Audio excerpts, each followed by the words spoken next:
Welcome to the Line Life podcast. I'm Jeff Postlethwaite of T&D World, and today we're bringing you more stories of the grit, courage, and inspirational teamwork that it takes to be a line worker.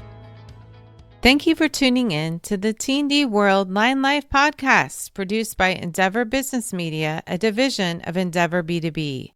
My name is Amy Fishbach, and I'm the head of content for T&D World and also the host of the Line Life podcast.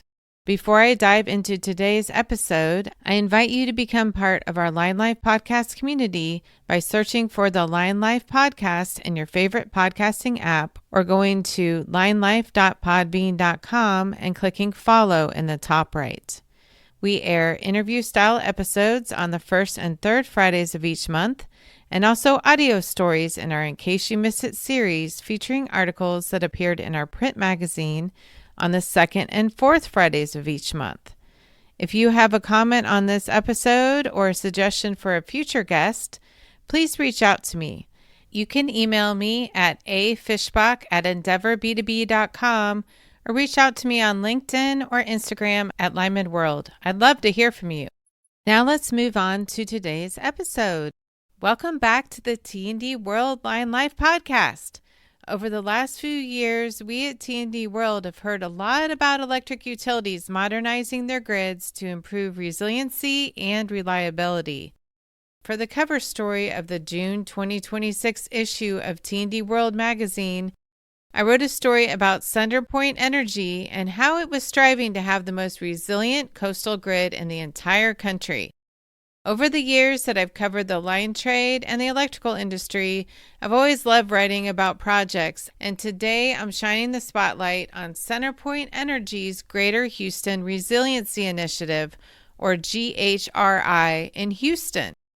Before my story comes out in our print issue and I narrate it for the Line Life podcast In Case You Missed It series, I'm featuring an interview that I had with one of my sources, Nathan Brownell, CenterPoint's Vice President of Resilience and Capital Delivery for CenterPoint Energy.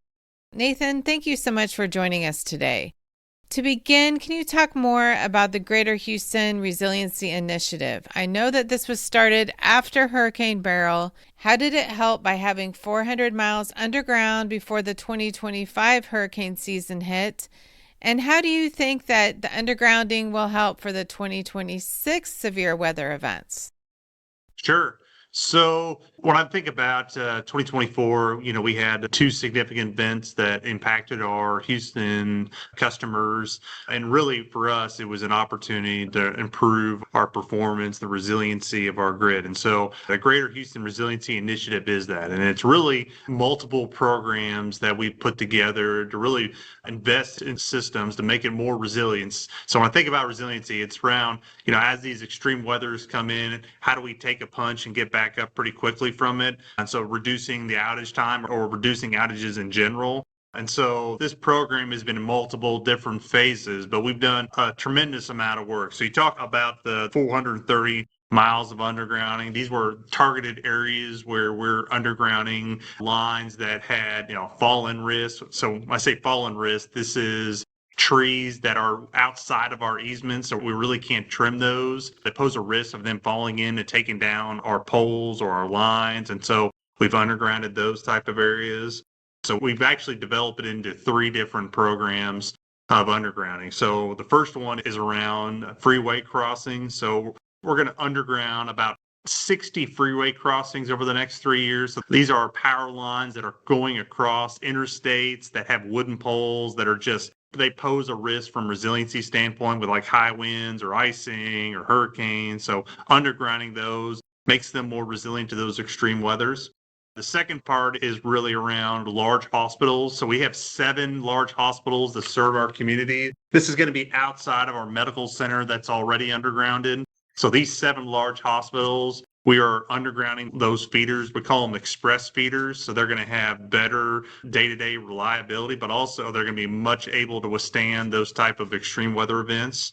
And then finally is around additional fallen risk that we did since 2024. And so this is building upon looking at utilizing LiDAR information and modeling to identify where trees could come down outside the easement and strike these lines. And we have a very dense tree canopy here in the Houston area. So we have trees everywhere. But what we're looking at, what is the highest risk areas? And so areas that may have a water facility or a critical care facility or some sort of other needed community support services. Those are areas that we're targeting where we're starting to underground those lines. Perfect. And I know that undergrounding helps a lot with storm resiliency, but I'd like to talk about wildfires too. In March 2025, you had a fire weather watch in your service territory. And can you talk about the benefits of undergrounding in the context of potential wildfires? Yeah. So this is, wildfires is something that's becoming more prevalent throughout the state of Texas. And here in the Houston area, we're actually at risk of that also. You see that on our west side of our service area, the north side of our service area.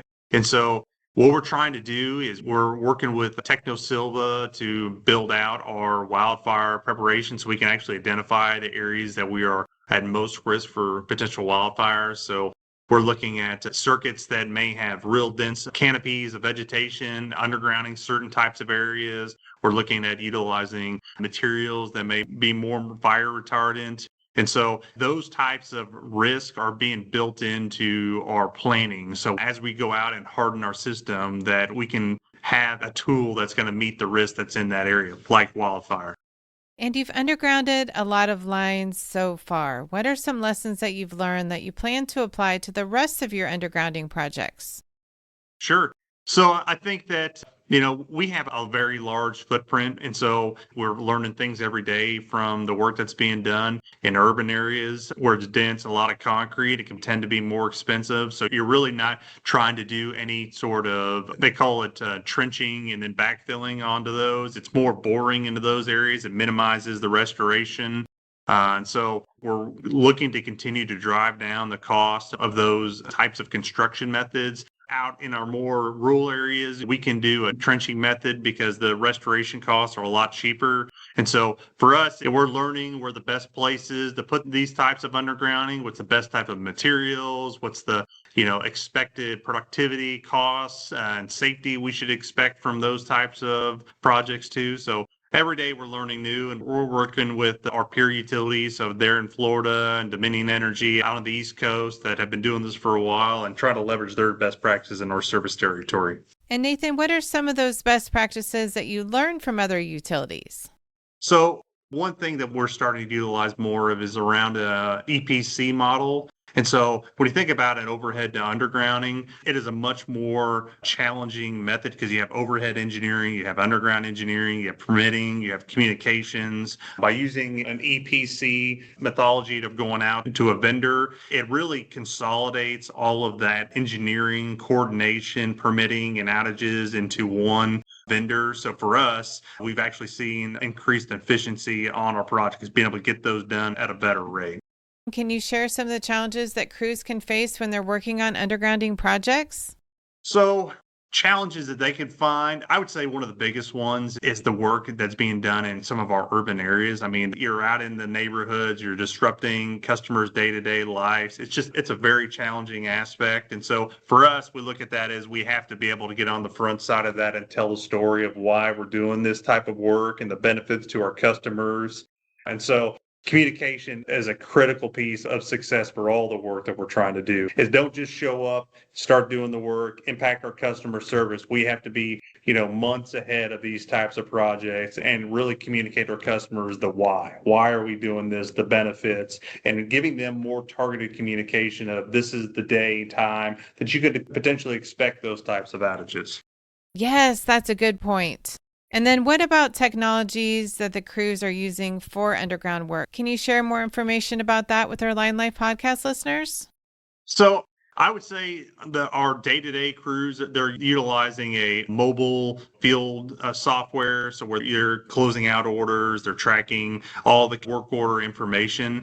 I would say where we've seen the most technology advancement has been on the planning side. So I mentioned before around the 3D modeling. So we are utilizing LiDAR data annually here. And so we're taking that information to build a digital twin. So we can model all of our infrastructure, and then we can layer in potential wildfire, but you can do some physics-based modeling within that digital environment to understand where do we have weak points in our system and what are the most high priorities. So that type of information is really driving our investment strategy of where we need to go underground versus where it may not need me to underground, and we could just go ahead and harden the overhead. And so that's one thing that we're trying to balance is it would be great to go underground all of our lines, but it is extremely expensive. So if I was going to harden our overhead feeder, so I'm talking about putting class 3 hurricane resistant poles, updating all of the cross arms and wires, transformers, I can do that for around $350,000 per mile.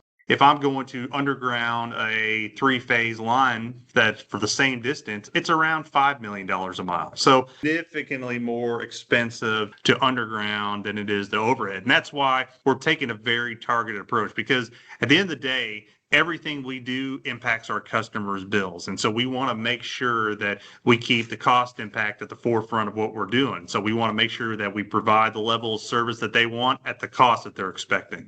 So then how do you decide what lines to underground? You had mentioned the ones that were near critical facilities, but could you talk more about how you make that decision? Sure. So that's where we're utilizing our modeling. So our model will show us, hey, this is an area that has a very high density of trees, and there's several that are at risk of falling in on our lines. On that line, there could be, a hospital, there could be a water treatment facility, there could be a police station, several things. So we can start identifying, hey, this is probably a good candidate to go underground because of all the risks that's there, but also, the critical customer facilities on that line too.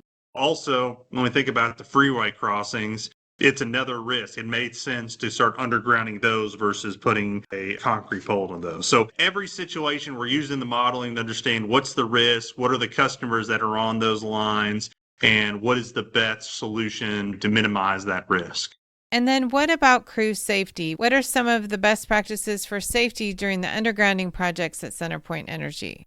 So one of them I'd mentioned is around customer communication. We live in a large metropolitan area. We have the privilege to serve almost 3 million customers here. So we don't want to have our customers surprised if they see us in their yard, whether backyard, front yard. And so employee safety is very, very critical for us. So that communication is pivotal of getting out in front of the communities, let them know that we're coming, the reasons why, and giving them a periodic update so that they're expecting us. They know why we're there. They see us, they understand, versus they open up their back door and there's somebody from a utility in their backyard. So that employee safety is very critical. The other thing that we're doing from safety aspect is we're utilizing third parties to do field inspections to ensure that our employees and our qualified vendors are utilizing our standards for construction to ensure that they're working. They have the right PPE, they are utilizing the job briefings, we have the right outage forms. It's another check mark to ensure that employees and our qualified vendors are operating safely. And now let's move on to the process of undergrounding the overhead lines. Can you discuss how this process works step by step? So typically what we'll do is we will work to put in the underground line first. We'll go through, if it's a 3-phase area, we do 3-phase concrete ducts. So they're concrete encased and they're for those lines. So we will construct those areas. And then when we're ready, we'll start to switch over. So customers would experience a brief outage as we start to take those overhead lines and connect them underground. But then we would go back and start removing those overhead lines over there. Okay, and then what about for the existing lines? How would that work? Would you just put the line out of service, or what would happen to those existing lines? You mean the Yes. old lines we would go back and remove those poles and take them out of service. Okay, after the underground process is done. That's correct. Yeah. Okay. We don't want that to create any type of a safety hazard in the future. If they're not energized, they're not really serving a purpose, and they pose as a potential risk in the future just from potential fall in or just having a wire, we want to remove those. I know another big part of your resiliency plan is vegetation management, and you've cleared about 4,500 miles of power lines. How do you feel about achieving a 50% reduction in vegetation-related outages at CenterPoint?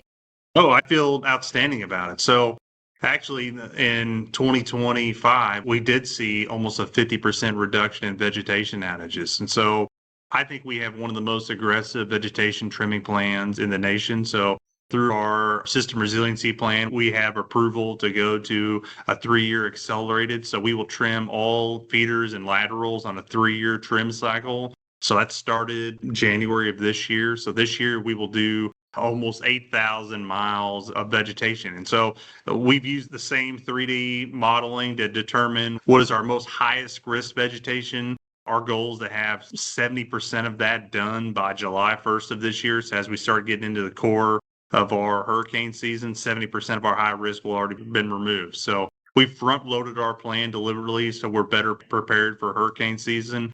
But we have a very aggressive plan, and we're not only doing a lot of miles, but we're being very thoughtful on how do we find the resources and how do we continue to drive productivity so we're able to do this work at a reasonable price for our customers. And then you also have self-healing automation devices. Can you talk more about that technology? So you'll hear our company talk about intelligent grid smart devices. So these are basically smart reclosers that we have out there. And so what this technology has the ability to do is to identify faults on the lines and isolate those areas. And so what happens is instead of having a complete circuit to go out, so maybe 5,000 customers impacted, because of these smart reclosers, we can isolate it. So there may be only 500 customers that are out. And so we're going to be installing almost 1,000 over these next 3 years, but this will be a long-term program for us. And really we're heading to is completely self-healing our grid where the circuits will be able to connect to one another automatically without any type of human interaction. And so this is something that we've seen other utilities do and have success, and we're investing to provide this level of service to our customers. That's very cool. And then what about the storm resistant poles? How tall are they and how do they help withstand the severe weather? And also, Nathan, where are they being installed in your service territory? Yeah, so they're being installed all over our system. And so we are looking at our engineering centers. So southern part of our service territories along the coast, those poles are going to withstand around 132 mile an hour winds. And so above that is around 110, but all of them are made to withstand the extreme weather that we expect to have. And so we have 12 counties that we have the privilege to serve. And so those bigger, beefier, stronger poles are being installed all across those 12 counties, the 2.9 million customers that we have the privilege to serve. And so we've installed over 50,000 poles since 2024 this year. We have a plan to install almost over 35,000 poles. And so we're going to be actively out into our communities doing that, providing larger, stronger poles that can withstand those extreme weather events. One thing that we're very proud of is we've started to utilize fiberglass poles. So these are a composite non-wood pole. And so what we have a lot here in the Houston area is rear easement service. So a lot of poles in people's backyards. And so when you think about it from a restoration standpoint, a broken wood pole in the backyard is very, very difficult because to put a pole to meet those wind loading standards, it typically takes a crane to put that in. And so, what may take 3 or 4 hours to put a normal pole in may take a whole day on something like that. So these fiberglass poles, they are broken down into 4 segments. So they can be hauled on linemen's shoulders. They can haul them back there and assemble them back there. So not only are we putting poles back there that are going to withstand those types of wind events, if there's a chance that we have a broken fiberglass pole, we can much quickly restore those power than we ever had before. And so it's another tool that we're utilizing in our toolbox to provide a better, resiliency and reliability. Nathan, now let's talk about the installation techniques for the fiberglass poles. Do they have special cross arms or what other equipment do they have on there? The interesting thing about this is fiberglass poles, there's not a specific standard across the industry. Each manufacturing has their own composite material, dimensions of them. So you may have a composite pole that is larger at the bottom and tapers up at top, similar to like a wood pole is. Seeing some fiberglass that are completely uniform from bottom to top. And so the cool thing about these is you are able to kind of customize those to your needs. So we can place the holes on where the transformers are going to be. We can place the holes where the steps are going to be. So we put fiberglass steps on these also because a lineman can't climb a fiberglass. Like the cleats won't go into like a wood pole does. So we've also are piloting new structures at the top where they're able to climb up on top and walk around on. We're utilizing 3 manufacturing right now. Each of them has specific standards to meet our needs for all the type of utilization we'll have. So whether they'll have steps or not, whether they will have transformers or not, whether they're going to have a cross arm or not. We're doing our resiliency standard is to do armless construction. We like the vertical. We find that to have a better performance here. So all of those are being customized to meet our needs. And Nathan, finally, do you have any other comments about your resiliency program at CenterPoint Energy? So the thing I just share is this is a long-term effort. We've done a significant investment in the last couple of years since 2024. I've shared almost 60,000 hardened poles, over 8,000 miles of vegetation being trimmed. But I look at this as a long-term, multi-decade effort to provide the level service. Our goal is to be the most resilient coastal grid in the United States. And the thing that really gives me a lot of optimism is the things that we're doing are working. We think about the investments we've made over the last 2 years. We saw over 100 million less in outage minutes last year than the year before. So the things that we're actually doing today are making an impact to our customers. So on average, our customers saw almost 35 minutes of less outages last year than the year before. And so not only are we building this grid to be the most resilient long-term, we're seeing day-to-day reliability benefits for our customers. And so it's a really exciting time to be part of this program. Nathan, thank you so much for being a part of the Line Life podcast. Thank you, Amy. And for those of you who are listening to this episode and you have a story that you'd like to share with our T&D World subscribers and Line Life podcast listeners about a project that you're working on in the field, whether it's transmission, distribution, or substation, I'd love to hear from you. You can reach out to me at afishbach@endeavorb2b.com and share some of your high-resolution project photos and one-sentence captions, and I will work with you to share your story in T&D World and put your project in the spotlight. Thank you for listening to this episode of the Line Life podcast produced by Endeavor Business Media, a division of Endeavor B2B. Be sure to subscribe or follow the Line Life podcast in your favorite podcasting app so new episodes will be delivered straight to you. For more insights, you can visit our website at tdworld.com/podcasts or linelife.podbean.com.